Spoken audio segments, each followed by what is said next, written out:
My name is Aaron Cole. I was 27 when I took the night shift job.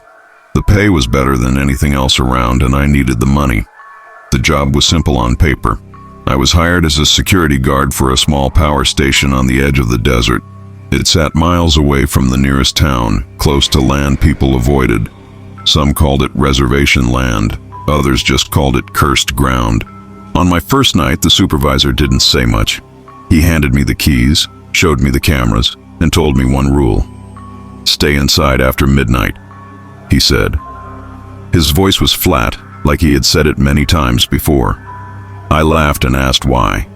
He didn't laugh back. He just said, "You'll understand." The station was quiet after sunset. Wind moved through the dry grass, and the building creaked as it cooled. I checked the cameras every hour. Nothing moved, no animals, no people, just darkness stretching forever. Around 11:40 p.m., the radio cracked to life. I thought it was broken, but then a voice came through. It sounded like a man trying to speak clearly through static. "Aaron," the voice said. My stomach tightened. I had never given my name on the radio. I asked who it was. The radio went silent. At midnight, I heard footsteps outside. Slow, heavy. They circled the building. I stood up and looked through the window. I saw nothing but shadows. The footsteps stopped right outside the door. Then there was a knock. One knock, soft, careful. I remembered the rule, stay inside. Then the voice came again, this time from outside the door. "Aaron," it said. It sounded like my own voice. Same tone, same rhythm. My heart started beating so hard it hurt. I backed away from the door, holding my flashlight like it could save me. The voice spoke again. "I need help." I didn't answer. The lights flickered once. Outside, something moved past the window. It was tall, too tall, and it was standing like it was learning how to be human. That was when I understood. The supervisor hadn't been warning me about people. He was warning me about something else entirely. After the knocking stopped, I didn't sleep. I sat at the desk, watching the cameras, replaying what I had heard. The voice had been perfect. That scared me more than the footsteps. Animals don't copy voices. People don't sound exactly like you. Whatever was outside had listened to me long enough to learn. At 1:15 a.m., the motion alarm went off. Camera 3 showed movement near the fence line. I zoomed in. A shape stood near the old warning sign. At first, I thought it was a man wearing a coat. Then it moved. Its arms were too long. Its legs bent the wrong way when it walked. It stopped and looked straight at the camera like it knew I was watching. The radio crackled again. "Come outside," the voice said. It sounded calm, friendly. "You forgot to lock the gate." I checked the screen. The gate was locked. My hands shook as I turned the volume down. The smell came next. Rot and wet fur. It leaked through the vents, thick and heavy. I gagged and covered my nose. Outside, something scratched the wall. Not fast, slow, like it was carving marks into the metal. I called my supervisor. The phone rang until it went to voicemail. I tried emergency services, but there was no signal. The station felt smaller with every breath. The walls didn't protect me anymore. They felt thin, like paper. At 2:30 a.m., the power went out. Everything went black. The cameras died. The lights shut off. The only thing still working was the radio. I held it close, breathing quietly. Outside, I heard movement. Running now, fast, circling, laughing. The laughter was wrong. It came in broken bursts, like someone trying to remember how laughter worked. Then it stopped. Silence fell hard and heavy. A hand pressed against the window. The skin looked stretched, pale and cracked. The fingers were too many. The hand slid down the glass slowly, leaving a dark smear behind. "I'm cold," the voice said, now right outside. "You can trust me." I whispered no. The word felt weak. The door handle turned.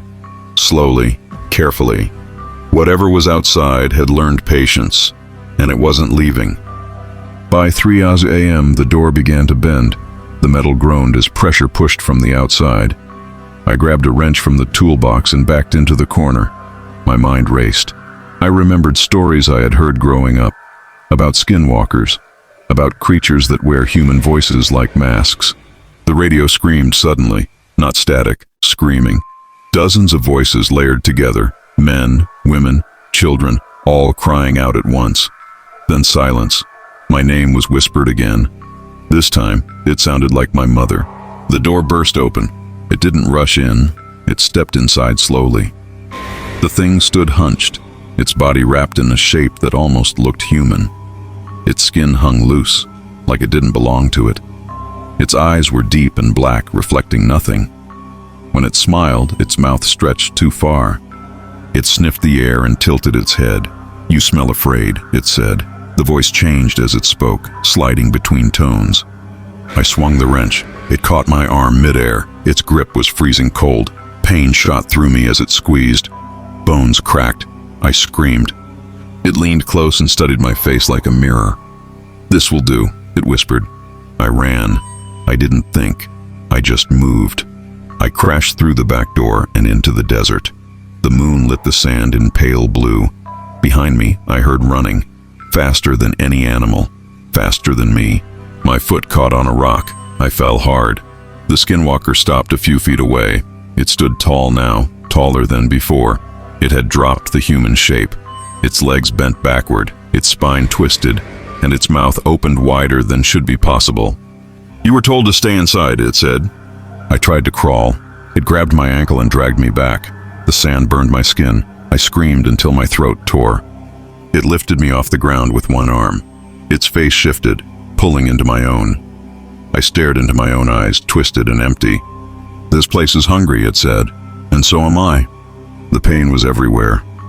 I couldn't feel my legs anymore. The desert stretched endlessly around us, silent and uncaring.